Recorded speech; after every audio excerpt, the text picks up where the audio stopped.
So if I can give you guys some advice, because I mean, even Kevin in the announcements today was talking about growth and how we want to try to improve and get better. If I can give you some friendly advice, one of the reasons why I give you all of my notes and make videos on my website is we know from a learning perspective that helps kids do better. So if you're just coming to class and you don't have any sort of note-taking strategy and you're just going to sit here and watch me talk at you for an hour, yeah, I can see why you might be on your phones.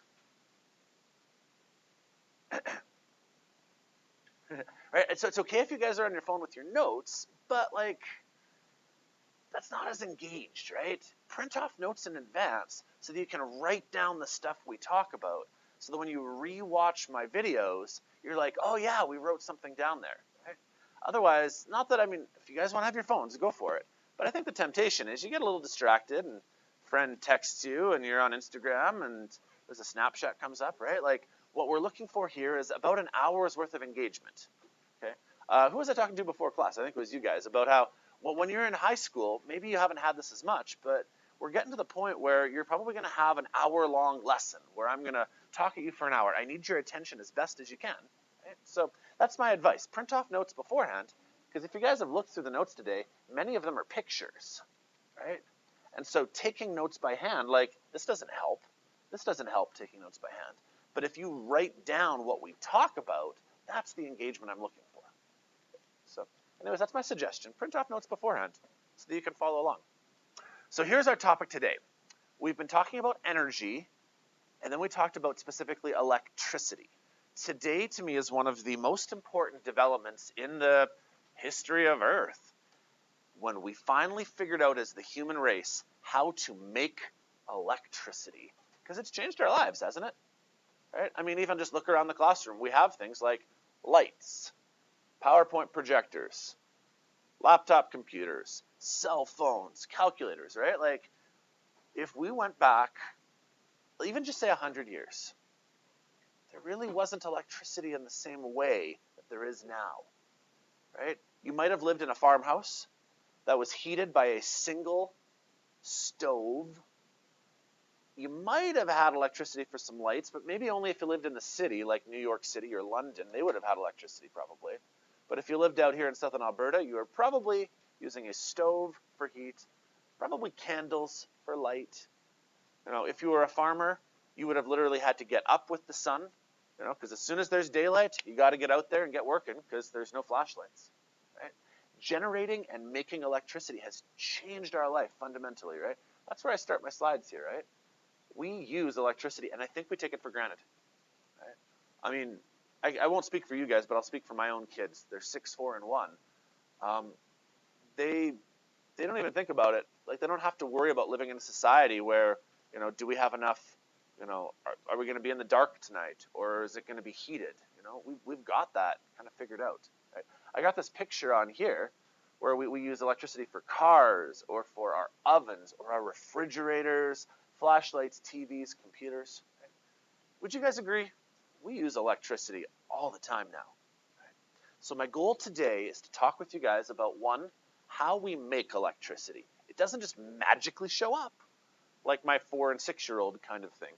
Right? They just take it for granted. Where does the electricity come from? Who do we pay in order to get it? Right? And then we're going to talk about ways that we use it.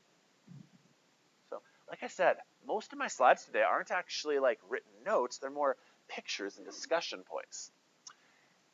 If you were to ask me, Chris, name like the 5 most important discoveries in history, science-wise. Oh, I'd give you my top 5. I mean, I don't have like all 5 of them down, but I think I can think of a couple. One of them would definitely be Rutherford discovering the nucleus of an atom. That was pretty important. That really changed things. From a biology point of view, the first person who discovered how to make a vaccine. That was a pretty important scientific discovery. But I would say this guy on here, his name was Michael Faraday. His discovery of what's called electromagnetic induction, it's fundamentally changed our world. To me, this is like a top 5 scientific discovery, because he basically figured out how to make electricity for free.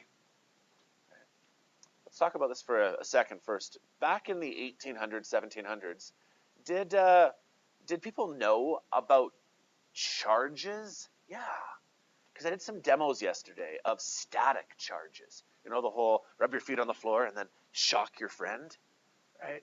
That sort of stuff. People knew about static electricity for a long time.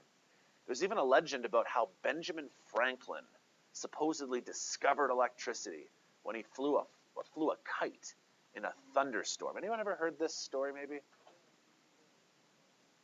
Lightning then supposedly hit the kite, and he all of a sudden was like, "Oh, electricity!" That's actually not at all what happened. There's a couple parts of that story that are false. Number one, Benjamin Franklin, although yes, he was trying to experiment with static electricity, he didn't actually hold the kite. He handed it to his son and said, "Hey kid, you hold the kite in the thunderstorm." Not as brave as we thought he was. Two, is lightning actually truly electricity, like in terms of current? No, it's more static electricity where there's a one-time discharge. Because what does it take for it to be actual electrical current? It has to go in a continued circuit, yeah, a circle of some kind. So it's not really fair to say that Ben Franklin discovered electricity. But anyways, the point I was trying to get towards here is that scientists and people in general have known about static charge for a long time. But it wasn't until this year here, 1831, that Michael Faraday was playing around with a magnet, like this little magnet right here, and a coil of wire. And he discovered that he could make this little device here called a galvanometer. He could make it detect a reading. Now, last day we talked about 3 different devices. Do you guys remember the name an ammeter, a voltmeter, and the last one was called a multimeter. Do you guys remember talking about this a little bit? What does an ammeter measure? Amps. Hey, what does a voltmeter measure? And a multimeter? Yeah, both. Okay. Just so you're aware, a galvanometer is a synonym. It's another name for an ammeter. So you may want to make a little note of that. A galvanometer is another name for an ammeter. And so basically what Faraday did is he hooked up a device that measures electrical current. And he discovered that he could make this current by taking a magnet and putting the magnet inside of a coil of wire. Now, I'm actually going to demonstrate this for you guys another day in class. Sometimes I do too many demos, and so my demo today is using the clock. But I actually want to show you this with some stuff. Probably next week, Monday, I think, is the day we're doing this on. And this little galvanometer, the little needle right here, it moved. Now, it wasn't a lot, but it's probably very similar to the clock right here. Is that needle on the clock still trying to move a little bit? Is it like attempting and failing still? Now, I mean, maybe that isn't like groundbreaking to you guys. You're like, oh, Chris made a really crappy battery that doesn't work. But like in 1831, they were creating motion out of nothing. Mechanical energy causing this little thing to rotate here was coming out of really nothing other than just taking a magnet and putting it inside a coil of wire. And we have a name for it. We call it electromagnetic induction. I need you guys to know this. Well, even the name itself hopefully makes sense. What does electro kind of imply? I don't know, electricity. Right? Magnetic? Well, why did we get the electricity? Due to magnets. And then finally the word induction is how we were actually able to create and generate electricity. That's the word I want to use. Actually, it's right here. I'll underline it. The word generate. We have now figured out how to expand on Faraday's principle and make generators, because generators make electricity. Okay? Here's some more pictures that kind of illustrate what's supposed to happen. Basically what occurs here is that when you take a magnet and you put it inside a coil of wire, what's going to happen is the electrons inside this wire, they're going to begin to spin. The magnets cause the electrons to spin. And they're either going to go through the wire like in kind of a clockwise sort of way, or when you take the magnet out of the wire, they're going to spin in a counterclockwise sort of way. And what ends up happening is your little device that reads whether there's current or not, it'll either go in the positive direction or the negative direction. And we've now figured out how to engineer this a lot more in the 20th century and figure out how to use this to generate electricity for us en masse. Okay? I'm going to skip ahead a slide and talk about these concepts here, and then I'm going to go back a bit. These are the 3 most common ways in which we generate electricity. The first one is wind power, which we have a lot of in southern Alberta, right? Anyone driven out on Highway 3 past Fort Macleod, Pincher Creek, and you see those windmills there? That's one way.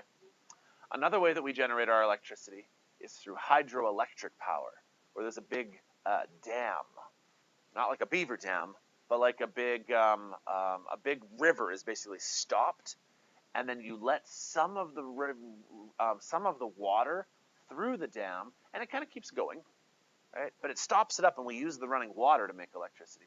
And then finally, this is from tides. As the tide goes in and out, according to like the oceans. Anybody ever been to Nova Scotia and seen the Bay of Fundy maybe? When tides go in and out, we can actually use that to make electricity. Well, what do all of these things have in common? They all involve motion. We need to move something. Either here, we're spinning this thing around, and that's going to cause some movement. Or here, these things are going to spin around right here. And you maybe can't tell inside the picture of the dam, so I'm going to find you a new picture here.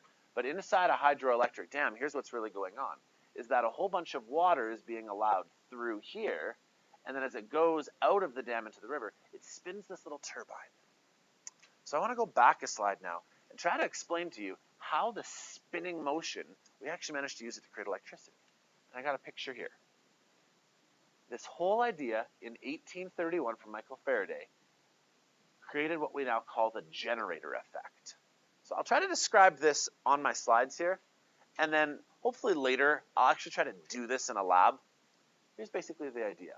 We're going to take a magnet. See how I've got a north and a south end of a magnet right here? And what ends up happening is, rather than moving the magnet back and forth, which we can do, that's what Faraday did. Faraday took a magnet and put a magnet into a coil of wire. We've actually decided that's actually really ineffective to move the magnet. Why don't we just move the wire? Because does it really matter whether the magnet moves in and out or whether the wire moves? It actually didn't make a difference. So they kind of figured, why don't we just move a wire? And we actually take the wire right here and we bend it into a loop. Looks something like this. Bend the wire into a loop like this. And what we do is we rotate it around in a circle. And what ends up happening is when a rotated wire inside a magnetic field, like this one right here, as we rotate it in a circle, we can actually cause the electrons to move through the term electromagnetic induction. Okay? And so we can actually create electricity on this galvanometer here. It's actually really cool. So that may not fully make sense. Because like I'm kind of describing it to you with some pictures here, and you're like, okay, sure, I'll take your word for it, Chris. That's okay. Okay. On Monday, I want to do a lab where I try to actually show you how we managed to create this a little bit more. So if my pictures don't fully like resonate with you yet, is that okay if we just kind of say, hold off, because I'm planning on doing a demo on this. But basically the idea is if you can spin something around in a circle inside of a magnetic field, we can make electricity. It causes the electrons to move. Okay. There's another way that we can create electricity as well. And this wasn't discovered until around the same time. And this is basically a battery. Only we don't use the word battery. We use the word cell, which is really frustrating because the word cell actually means a lot of different things in the English language. A cell could be a battery. A cell could also be something you study in biology, like how you have blood cells or liver cells. So there's another way we can use cell. A cell could also be like a prison cell. So there's like different ways we use the word cell. But in chemistry or physics, we talk about a cell as a battery. And I want to spend a little while kind of describe how a battery functions as well. So you have some knowledge about this. And again, I tried to make a demo here. It's almost functioning. Is the hand still trying to tick? But like not quite making it there? Or did it completely stop? It stopped. Okay. So I'm gonna make this thing work by the end of the day. Like that is my goal here. Did you guys see though how I almost had the hand ticking a little bit? I think I'm just lacking voltage. So let me describe to you how a cell is supposed to work in this picture. And again, this is one of those really abstract concepts where it's challenging to fully internally get this until you get a chance to like try it sometimes. Because I can show you a bunch of pictures and explain to you how it works, but it's not like we can hop on the magic school bus, zoom down to like microscopic size, and like actually like go in and look. So you have to do your best to try to follow along here, but I will understand if it doesn't fully make sense yet. So here's how a battery is supposed to work. You always have two different sides to it. There's one side over here called the anode, and there's always one side over here called the cathode. Now, all batteries, regardless of how they work, actually have that. This battery right here actually has an anode and a cathode, only it's been much more like condensed and squished together, so it's not like they're separate. But like this cell right here, if you can see what I've got here, there's actually two sides to it as well, only to save space, rather than have these two beakers side by side, I've actually put them inside each other as a space saving tool. But all batteries have an anode and a cathode.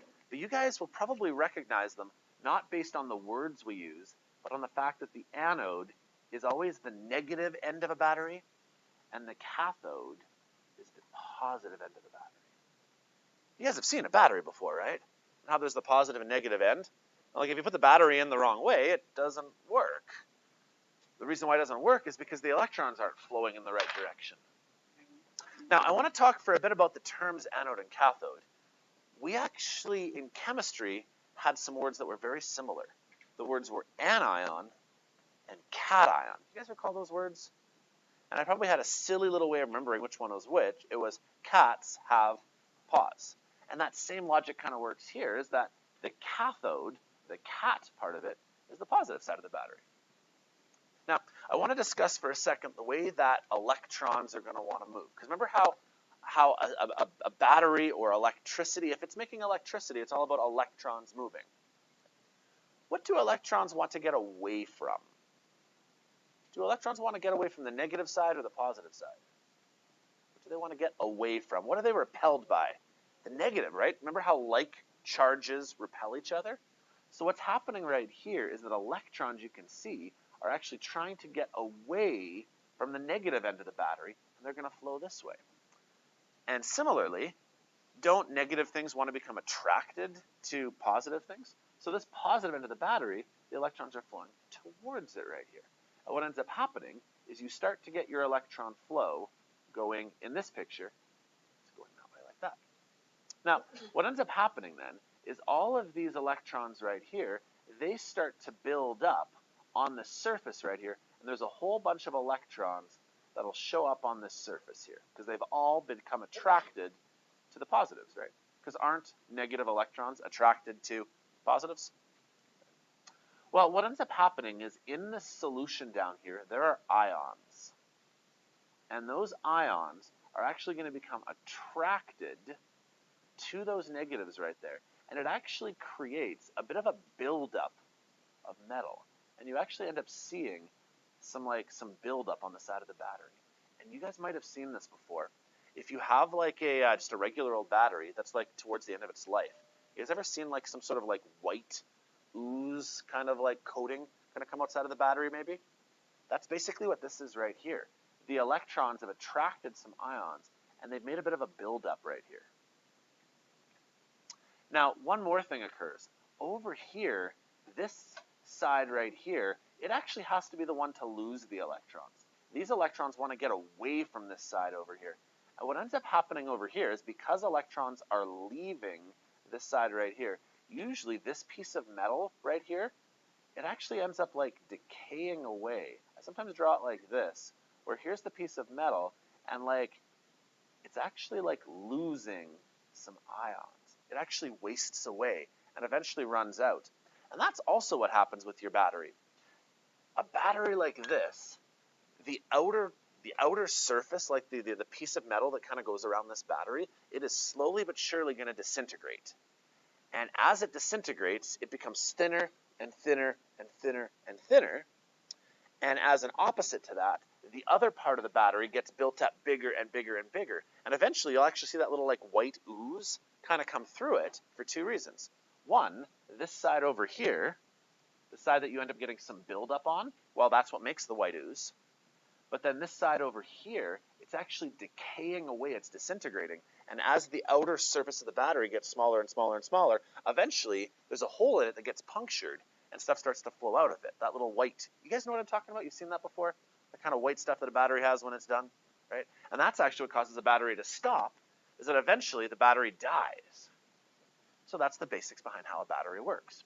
Now there's one more thing we need to mention, and that's you don't actually have a full circuit if you only have electrons going from one side to the other. But what ends up happening is we always have to have some sort of mechanism so that electrons and ions can kind of keep that circuit going in one full loop.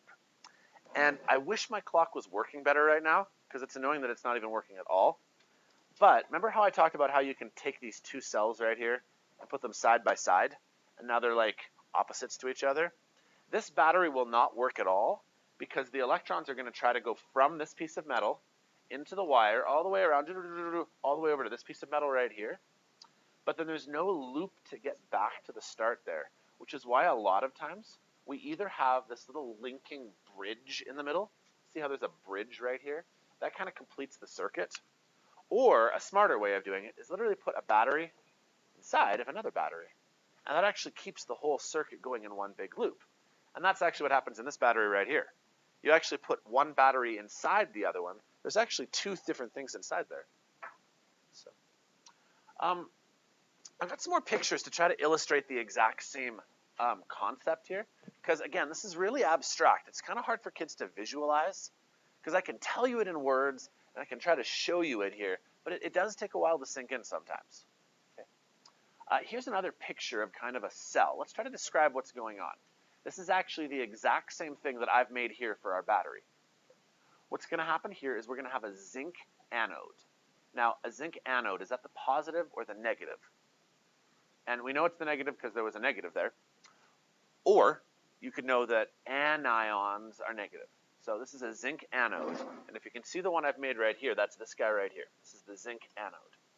And what's going to happen is the electrons are going to try to get away from the anode because the anode is negative. And do electrons want to be by other negative things? No, they're repelled. So the electrons try to go this way. And so they then go through a wire. You guys see how I've hooked up a wire to this little piece of zinc right here? And it's going to the next cell over here. And it's now hooked up to a piece of copper. So the copper then is the cathode, because it's the positive one, and it's the one that's taking the electrons. Now, I think I know why my cell isn't working very well. I have some ideas, but one of the reasons why is that this copper right here, it's going to now have a whole bunch of electrons on its surface. Now, what ends up happening is there should be some buildup on it, where ions out of my solution are going to attach themselves to this piece of copper and make it bigger, basically. One of the reasons why I don't think this is working is that my cells don't have enough ions inside here. Can you guys see how that's blue from where you're at? In order to make it blue, I took some chemicals out of this container right here. Actually, it was this one here technically. And I dumped them in there. I think I need more, because I think what we're lacking is enough ions inside there to build up on the copper. And so it's not quite dark blue enough. It's pale blue. I need dark blue. So I'm going to try fixing that later today. But what should happen is these copper ions should eventually attach themselves here. Now, one of the reasons why the battery will die is that if you run out of these copper ions right here, then the battery doesn't have any more ions to attach to the electrode surface here, and the battery will die. So I think that's why I need to add more powder, basically, to my solution. Okay. On the opposite end over here, the other thing happens, actually. This zinc right here, it's actually losing its electrons. The electrons are exiting it. And so what's going to happen is this zinc right here, it's going to eventually like waste away and decay and get smaller. This side gets bigger,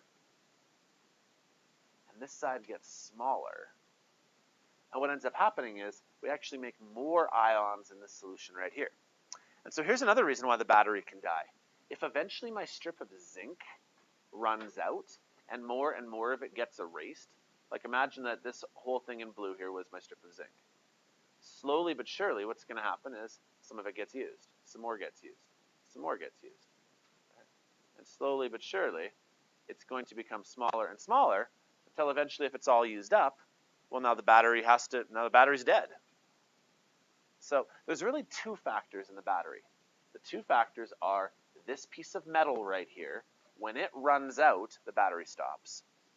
And then the other thing is the ions that we put in this solution over here, they're going to become attracted over here. When those ions run out, the battery dies as well. So that's why I think I know what's wrong with my battery. Clearly I have enough zinc here, because like, is this zinc gone? Well, no, there's a whole piece of metal here, right? I think that I need to put more crystals into my blue solution. So I'm going to try that a little later today and see if that solves the problem. Okay. Let me describe some more of the words I need you guys to know. The words are electrodes and electrolytes. Those are the words we use. Electrodes, electrolytes. So the electrodes are these two things right here, the anode and the cathode, like the pieces of metal, the one that gets smaller and the one that gets bigger. Okay.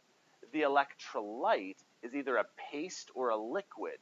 Like in this example right here, I have liquids. Your batteries usually have pastes inside of them though, like those batteries.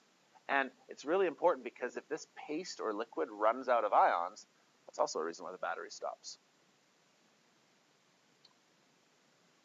Okay, I've got 4 terms I need you guys to know about batteries. They're called a wet cell, a dry cell, a primary cell, and a secondary cell.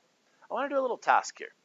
I want to pause for 5 minutes because most of you guys have a cell phone or something you can use to do some research. In a small group, can I have you guys research these 4 terms? Dry cell, wet cell, primary cell, secondary cell. I think we talk about them for a bit. Okay, one of my goals is that I really want to not just be me telling you stuff, but I want to be able to encourage you guys to be able to go find your own information. Does that work? So, hey Google, give me a timer for 5 minutes. Okay, so here's my challenge to you guys. Try to find some information on these 4 cells here, and then I'll talk about it. Does that work? Okay, hey Google, play B93. All right, so 5 minutes. Try to find information on these 4 cells. Try in the bin there.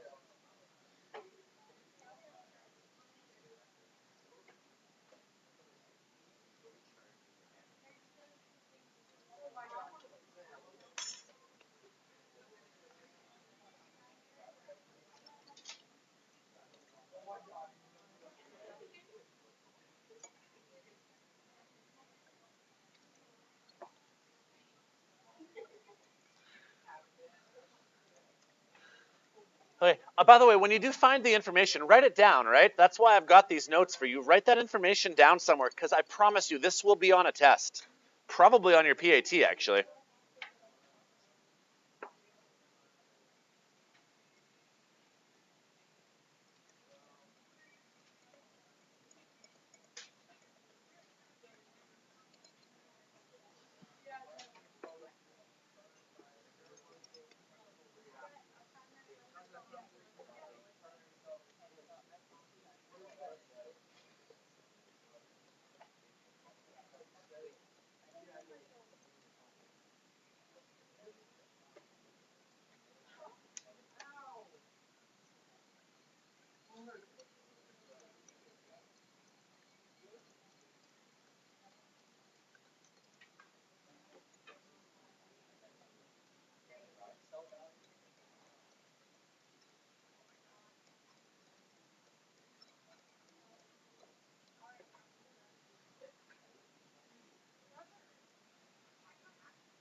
Hey, it's Chris. Hi. We do. Nathan has it right now, actually. Oh, I'm sorry. Totally. Yeah. Do you want to give Nathan a call? You can get it back from him. We're kind of done with it. We just need to take the video file off of it. Sweet. Thanks. Okay. Yeah. Just call Nathan. Bye.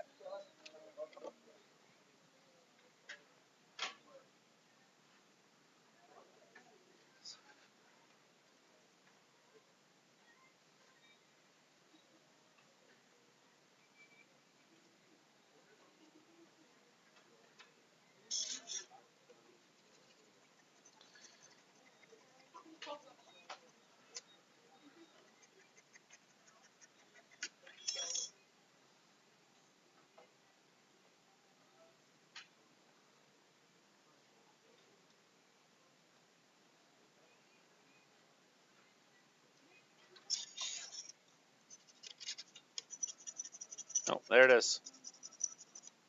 Hey, Google, stop. All right. While you guys are doing that, I'm trying to make this battery work here. Hey, Google, stop playing music.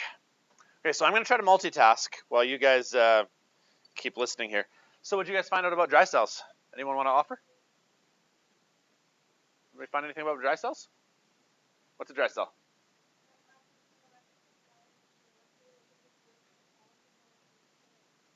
Perfect, yeah. A dry cell basically involves having a paste. We already talked about how you can either have a liquid or a paste. This is a dry cell because if I drop my battery, it's not really a big deal. If I were to drop this beaker right here, though, it would spill everywhere. So this is a dry cell. Anyone find something about a wet cell? What'd you find about wet cells? Yeah. So, guys, literally look in front of you here.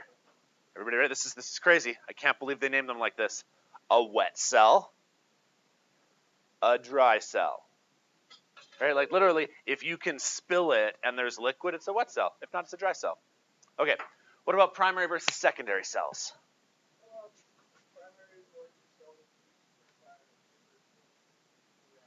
Okay. What about a secondary cell? Maybe the secondary cell is a little bit easier to work off of because you got to compare them. Did you find that? Zach, what'd you find about secondary cells? Exactly. Who has a cell phone here? So, would it be not the worst cell phone in the world if you bought it from the store, you used it once, the battery died, and that was it? And you'd have to go buy a new phone every single day. Like, that'd be ridiculous, wouldn't it? That's a secondary cell because if there's a battery in there that you can recharge, it's a secondary cell. However, this battery right here, once I use this AA up, unless it's a rechargeable battery, like I have to get rid of it. You shouldn't throw them in the garbage, right? We should recycle them, but well, you shouldn't because it's not good for the environment. Toxins. Yeah. Go for it. The amount of voltage you get. Yeah, if you look on the sides there, they'll give different amounts of voltages. So, it might be. I'm not sure. Because there's also C and D cell batteries, though, so I don't think so. That's my guess. Because there's like AA's and AAA's and C's and D's. Okay. Well, but we usually actually keep them in a fridge or a freezer until you use them. It actually helps them preserve their life. But once they're dead, if putting them in the freezer, like, you still have to dispose of it, though. So I don't know why you'd put it in the freezer after it's dead. It won't recharge. Well, no, like this battery here won't recharge in the freezer. It's a primary cell. So yeah. Okay, did this thing work yet? Oh, it's still not working. Oh. I'm gonna get. Oh, you know why it's not working? There's a plug not plugged in. Maybe I should do that. Okay. Cross your fingers, everybody. Here we go.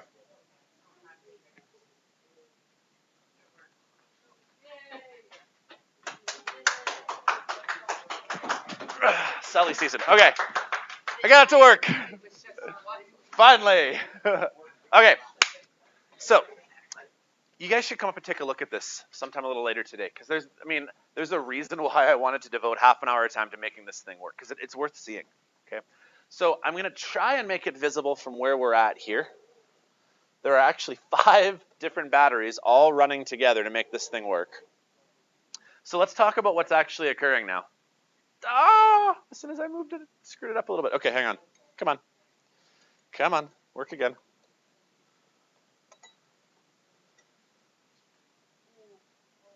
Come on. Come on. You got this.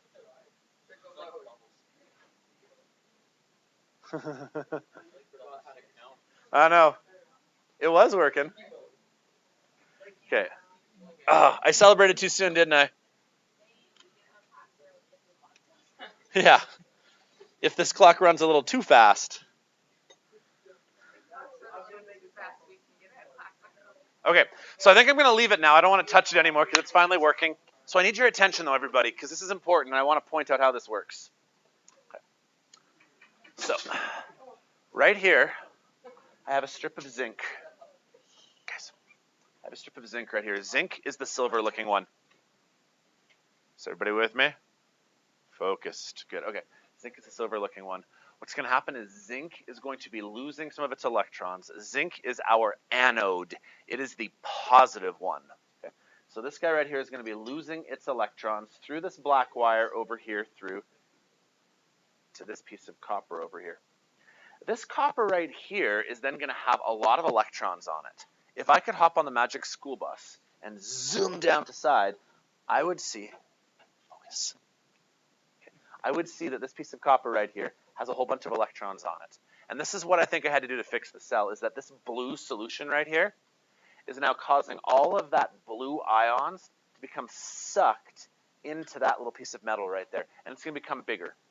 Now this cell will eventually die, the clock will die, when all of these beakers are no longer blue. If we were to put a time-lapse camera on it and watch it for a couple of days or weeks, these blue cells would eventually become like lighter and lighter and lighter. And eventually when they became clear, the battery would die because all of the ions in this blue solution wouldn't be able to attach themselves to that piece of copper. Okay. Now what ends up happening though is we still have to have a circuit going. So then I need to have these two things in the same container so that ion flow can go from here to the next one, to the next one, to the next one, to the next one, to the clock, and back again. Now I really don't want to do this because I just finally got the clock working, but how do I make a battery break or a circuit break if I do this? Ah! This better work again though.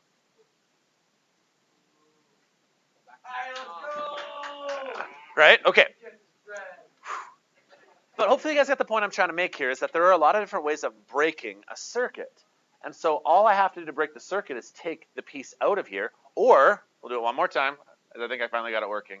If I take these two cells and make them go next to each other like this, now there's no link anymore, right? The circuit has been broken because this cup and this cup right here aren't touching each other anymore. But if I were to put it back in, please work again. It's fine. We got it working. There's a really good question here. Okay, so let's talk about that. The amount of voltage and current that we are running through this is actually relatively low. Okay. The clock needs about 1.5 volts of energy to make it run, and I actually probably have more than 1.5 volts now. Remember how the clock was ticking a little bit too fast almost? I think the reason why it was ticking too fast is that I've actually put 5 batteries here, and I'm giving it too much voltage. Now what is voltage again? Voltage is how much energy we give it. So that kind of makes sense why the second hand is all of a sudden ticking a little bit too fast. This might actually cause the clock to speed up a little bit too much. Okay, but that was voltage. Current is how many electrons are running through this wire. Does that make sense? Current is how many of them there are. And to be honest, there's actually not that many running. Okay, the amount of electrons moving here is probably quite low, but that's not what's really important in this scenario. It's how fast we move the electrons. Right? There's those two parts to it, right? There's how many you have and how fast they're moving. I just needed to make the electrons in these wires move fast enough to drag this little second hand with it. But I don't even need to have that many of them. They just need to be going fast. So to answer your question, if I were to put my finger inside the solutions, I'm not going to get electrocuted by any means. My only concern would be that I used some chemicals like zinc sulfate, and this one's copper sulfate. And you guys can even see on the edge here, what symbol is that? That's the toxic and poisonous one, actually. And this is the harmful to the environment one. So I'm going to want to make sure that I don't eat around this stuff. I'm going to want to clean this up later. because although the chemicals aren't going to electrocute me, they are still chemicals. There's still some risk involved here from like a Wemyss point of view. So cool. I finally got the clock working. Jacob. Oh, that's Tom Brady. No. So last year when I went to the Super Bowl to watch the Patriots lose, which sucked. But it was fun to go to the Super Bowl. They just lost. My students, when they got back, they papered my room with all sorts of like Tom Brady and New England Patriots stuff. So like they basically pranked my room. So some of the students, they took the clock and they put a picture of Tom Brady on every single like hour around the clock there. So I guess it took them an hour to like take the clock apart, put it back together. So anyways, okay, I want to move on because I'm not quite done my notes here. Is everybody clear about these 4 different types of cells then? In front of us here, what do we have then? A wet primary cell. Why is it primary? Because it can die. It's not about that it's a chemical reaction. It's the fact that if the battery dies, if I can't recharge it, it's done. What sort of battery is this one? A dry, probably primary cell, unless it says it's rechargeable on it. It is not. It says do not.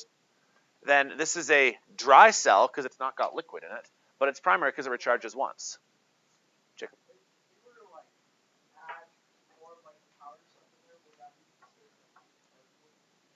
Like if you added more of it? Good question. So if I were to add more of the powder inside of here, that wouldn't really be considered a secondary cell because I'm not recharging it. I'm just adding more to it, if that makes sense. A true secondary cell, you need to be able to like plug in. And what it does is it forces the electrons, rather than the electrons going in the circuit this way, it forces them to go back to start again, so then they can go over again, right? You know how like a circuit's going to go in a loop like this? In a secondary cell, it forces the electrons to go back. It's like you're unwinding it, so you can start all over again. So no, if I add more to this, it doesn't make it a secondary cell. Where do you probably have a secondary cell, though? Cell phone battery. It's probably a secondary cell. Unless for some reason your cell phone can't recharge. That'd be weird. Okay, I need to discuss a few more concepts here because I'm running out of time. This has been a good lesson, but it's one of those kind of sporadic herky-jerky days because there's so much stuff going on. I need you guys to know about the 2 different types of current. So far, we have only really talked about current going in one direction. And we have a name for that. We call it direct current. When electrons go through a circuit and they just keep going in the same loop over and over and over again, it's called direct current. However, it's actually possible for electrons to travel one way and then back and then back and then back. And there's actually a lot of different power sources known as AC power, alternating current. And I want to try to describe for you how that works in a couple pictures. Imagine that there was this rotating wheel right here. And as this rotating wheel right here moved, now this is actually water, but the same sort of thing applies here. Imagine that it takes this little device here and it pulls it towards it. That would cause all of the water to go this way as it gets pulled in. But then later, wouldn't this device here cause the little mechanism to like push it back? And when it pushes it back, it would cause the water to go this way. And what ends up happening is it goes clockwise, counterclockwise, clockwise, counterclockwise. And we call that alternating current. Yeah. Oh, did it? No! Just going to give these a stir up again here.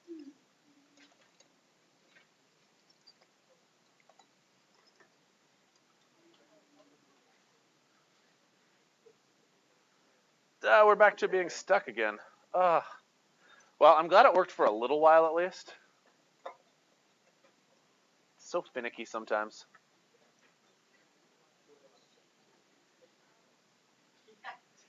All right. I'll come back to it because I want to finish my class off here. I've only got 20 minutes left. Have you guys ever heard of the band AC/DC? Thunderstruck? Okay. They were named after alternating current and direct current. Yeah. So here's what you guys need to know. Direct current goes in just one direction. This battery right now that I made here is a direct current battery because it's only going in one direction. However, I need to go back right here. These things that spin here, they often produce alternating current for us, which is why household electricity runs on AC. Because as these things spin in circles, well, whatever device it is that has like a turbine attached to it. You guys know what a turbine is? Like a turbine would be like these things spinning around in circles. As these turbines spin in circles, really this thing happens right here. As this thing spins, guys, I need focus, please. I'm looking at you guys in the back here, please. As this thing spins in circles, it causes them to become pulled one way, then pushed the other way, then pulled this way, then pushed the other way. And that's alternating current. Here's a good picture of it, where basically the electrons that you've got down here, where they're vibrating back and forth and back and forth. It works just as well. It's a different form of electricity. Question still? You're good? Okay. Okay, let's move on. This is a slide that refers to some of the things we've already talked about vocabulary-wise. Okay? The three things you need then for electrical energy is some wires. You definitely need some wires. You need to have a source providing the electricity, and you need to have this word, which we talked about last day, a load. What is the load in this battery up at the front here? The clock, yeah. I just thought the clock is always a good idea because you can like see it running, hopefully. I'll try to get it working again. So now that we've figured out how to harness electricity, let me show you a few more things we can do with it. Here's the first one. We figured out how to make electricity turn into something called an electromagnet. Okay? You ever seen like one of these big magnet type things that can maybe pick up a car, like at a car crushing place? That's an electromagnet, where you can literally turn the magnet on and off, which is pretty cool. We've actually discovered that if magnetic energy can create electricity, we can actually use electricity to create magnets. There's actually a very, very strong relationship between electricity and magnets. And if you're wondering when we talk about this more, we actually spend a whole unit on this in Physics 30. It's the whole idea of electromagnetic induction. So the long story short is we can actually make a magnet by taking a piece of metal and hooking it up to a battery. We can turn it into a magnet. And we're going to do this in class next week as like an example. So that's one of the applications. Here's another application. We can actually create a motor out of it. What ends up happening is if we take a couple of magnets and we take a electrical current, we can actually cause this little thing here to rotate in circles. This is a motor. What's going to happen here is this is going to cause this wire to kind of come up and this wire to go down, and it's going to start rotating in a circle. A blender would basically run on this principle as well. Attach some electricity to a motor, and it actually causes the motor to start spinning. In order to do that, though, you need three things. You need what's called an armature, a commutator, and a magnet. Okay. The armature is the thing that is going to spin. This will spin. So whatever it is you want to spin, that is your armature. It's going to start spinning around in circles. But it only spins if you have magnets around it, which is these two magnets right here, the north and south poles right here. Okay. And there's one more thing you need to know. It's called a commutator. The commutator is this little thing right there. And it's kind of hard to describe this one again with like pictures on the board. So on Monday, I have a whole bunch of demos we're going to do on this. But basically, imagine that you're trying to drive a vehicle, and you want to start rotating the wheel in like a clockwise direction. It's really not possible to keep your hands going because like you get kind of stuck. Does that make sense? Like as you're trying to rotate something in a circle, eventually you get stuck. You have to literally let go and re-grab, turn, let go, re-grab, turn, let go. Does that make sense? Well, that's what a commutator does for this spinning thing right here. Right down the middle, there's a little bit of a gap. And what this gap does is every time this thing spins, for a brief second, the electricity turns off. Just for a second. And that's what allows it to kind of re-get a new grip every time it rotates. So that's called the commutator. Those are the three parts to a motor. Okay. Again, if this doesn't fully make sense, that's fine. Okay, like I'm trying to explain it using pictures. I'm going to show you a motor next week, hopefully. But those are the three parts. A spinning wire called an armature, some magnets inside of it, and then you have to have this little split right here. And that's what I've got showing on this slide right here. The commutator's role is one of the hardest ones for kids to understand. So I like the steering analogy. You can't keep rotating your hands around because like you get stuck here, right? So you have to let go, re-grasp. That's what this little thing right here, this is a different picture, but same idea. See how there's like a little bit of a gap right there and right there? There's like a little bit of a split there. That's what allows it to like re-pick it up again. So a lot of this section here is a lot of terminology, a lot of concepts, and I need you to know the terms for them. So again, here's the words stator, armature, and commutator. Another thing I need you guys to know about is something called a transformer. Okay. You guys ever seen these big towers nearby? You know, probably out of town more than anything. These big power lines towers. Okay. A transformer is a device which converts the voltage. What is voltage again? Energy, how fast the electrons are moving. Now here's the thing. If we want to transport the electrons in our electricity from one of these things right here, like let's say it's a either wind power or wind power or water power or tidal power. I don't live right underneath a windmill. So like it makes sense to us, hopefully, that electricity needs to travel through power lines. Right? Hence, we need these really big power lines right here. But we need high voltage. We need a lot of high voltage to push those electrons a long distance. They need basically an energy bar to get from the power station to our house. However, once that energy gets to our house, do we really need it to be that high of a voltage? No. Energy in power lines is normally 500,000 volts. Anybody know what household electricity is normally at for voltage? Did you say that? Yeah, about 110 to 120 volts is usually pretty normal for what a house is. Yeah, it does. If you're in Europe or in North America, it makes a difference. Yeah. Yeah, so about there is what we need for like everyday life voltage.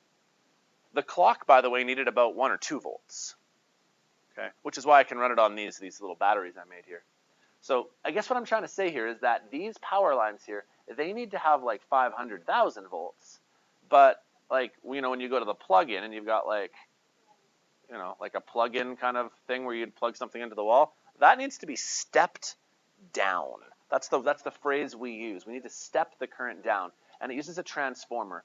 Here is a picture of a very, very crude, but like this is the concept behind a transformer.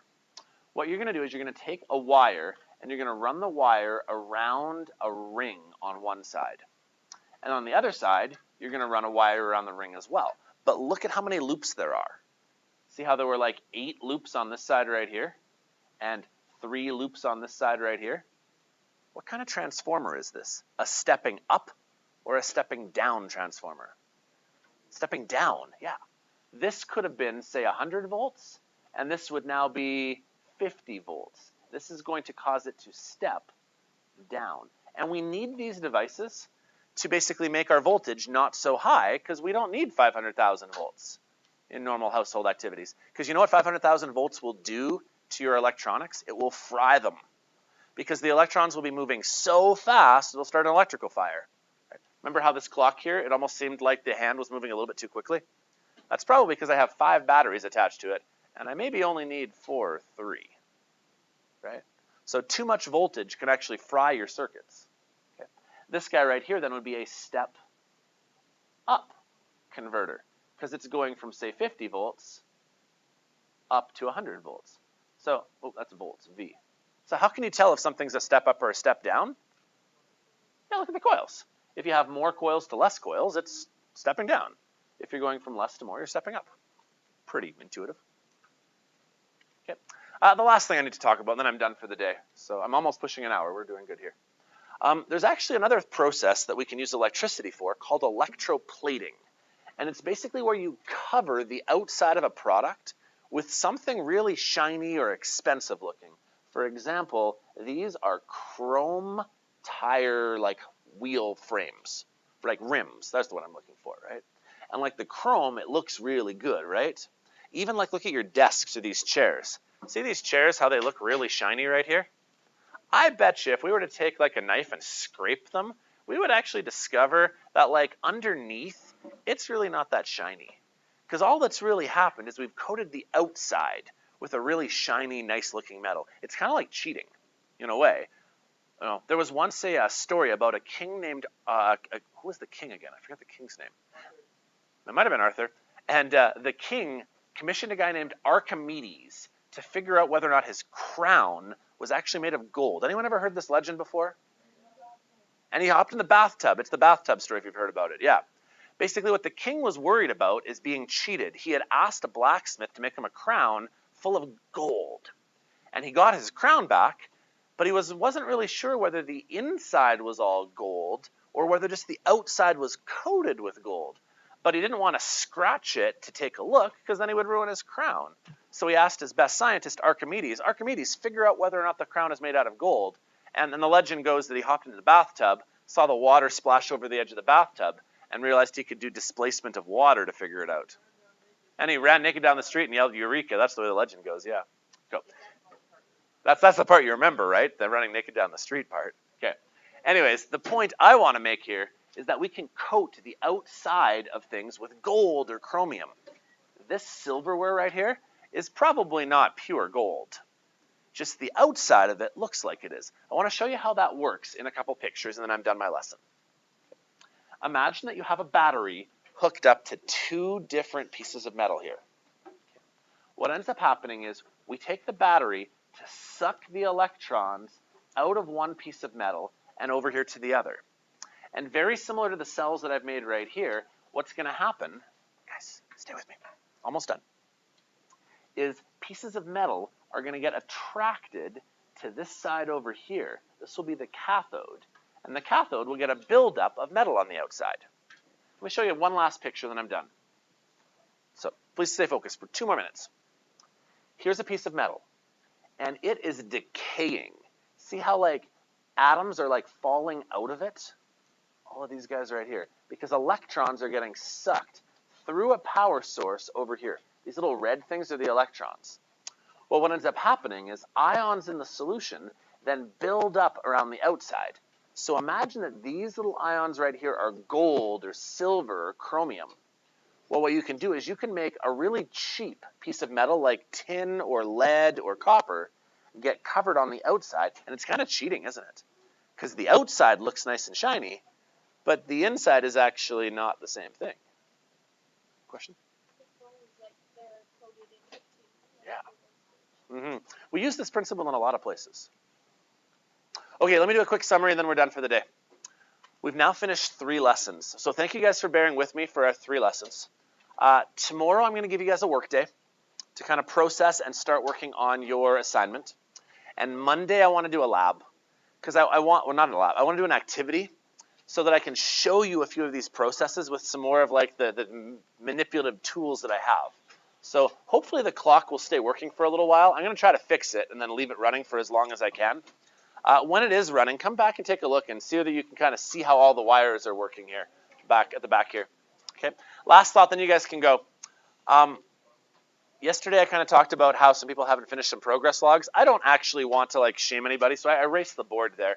But if you are behind, talk to me, please. I would love to work with you at lunchtime, at flex time, after school if you want. But I want to get you caught up because I don't want you to have bad marks. You guys can redo anything you want, okay?